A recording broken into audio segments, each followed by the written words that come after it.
So দেখো নতুন একটা ভিডিও নিয়ে তোমার সাথে কিন্তু আমি খুব তাড়াতাড়ি চলে এসেছি। দেখো এখানে কিন্তু ফোড়ন দিয়ে দিয়েছে মা, তেল দিয়ে দিয়েছে, তেলটা গরম করে ফোড়ন দিয়ে ওর মধ্যে পেঁয়াজও দিয়ে দিল। তো hey guys, welcome back to আর মাই চ্যানেল কাকিমা আড্ডা।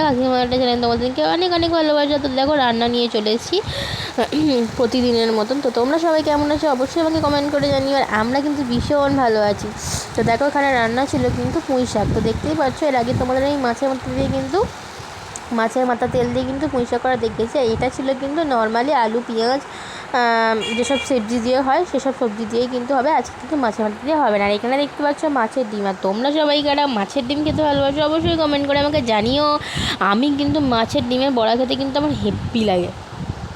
তো দেখো আমি এখানে বলছি, আমার কিন্তু জিভ দিয়ে জল পড়ে যাচ্ছে। আর যদিও বা আমার খাওয়া হয়ে গেছে তাও বললাম।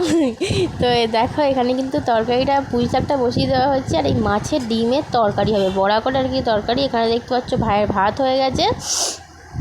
প্রতিদিনের মতন কিন্তু মানে এই একই রকম রান্না একই রকম কাজই হয়ে থাকে। রান্নার মানে রেসিপিটা আলাদা আলাদা থাকে, এটাই হচ্ছে ব্যাপার। তো মাছের ডিমটা কিন্তু দেখো ভালো করে লাল লাল করে ভাজা হয়ে গেছে। কার কার খেতে ইচ্ছে হচ্ছে আমাদের বাড়িতে চলে এসে, এখন কিন্তু তরকারি আছে, তোমরা কিন্তু খেতে পারবে। তোমাদের কিন্তু ইনভাইট রইলো আমাদের বাড়িতে মাছের ডিমের বড়া তরকারি খাওয়ার জন্য।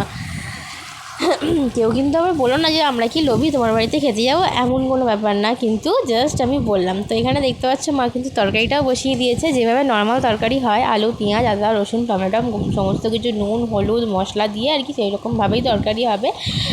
কোনো স্পেশালিটি তরকারি কিছু নয় বা স্পেশাল কিছু দিয়েও তরকারিটা কিন্তু হবে না, নর্মাল যেভাবে ঘরের তরকারি হয় সেরকমই হবে। তো যাই হোক, তোমরা যারা আমাকে কমেন্ট সেকশানে কমেন্ট করছো যে বনু বা দিদি আমি সাপোর্ট পাচ্ছি না, তারা একটু মানে নিজের চ্যানেলটা দেখে নিও। আমি সবাইকে কিন্তু সাপোর্ট করে দিয়েছি যতটা পারছি, ভিডিওতে লাইক কমেন্ট করছি।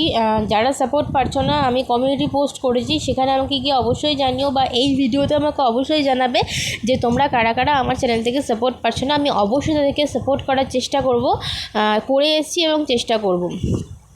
তারা কিন্তু আমাকে অবশ্যই কমেন্ট সেকশানে কমেন্ট করে জানাবে, না হলে কিন্তু আমি জানতে পারবো না। তো আমি যতটা পেরেছি আমি সবাইকে সাপোর্ট করেছি। তো বলার আগে অবশ্যই সবাই সবার চ্যানেলটা একটু দেখে নিও, তারপর আমাকে কিন্তু সাপোর্ট করার কথা বলবে বা মেসেজ করবে। যারা পাওনি সাপোর্ট আমার চ্যানেল থেকে, আমি অবশ্যই সবাইকে তোমাদেরকে সাপোর্ট করবো। আর যারা আমাদেরকে সাপোর্ট করছো, আমাকে মেসেজ করছো, আমাদের এত ভালোবাসা দিচ্ছ, তাদেরকে বলার ভাষা আমার সত্যিই নেই। তবুও বলছি তোমাদেরকে অসংখ্য ধন্যবাদ আমাদেরকে এতটা সাপোর্ট করার জন্য এবং আমার চ্যানেলটাকে সত্যি একটু করে এগোনোর জন্য।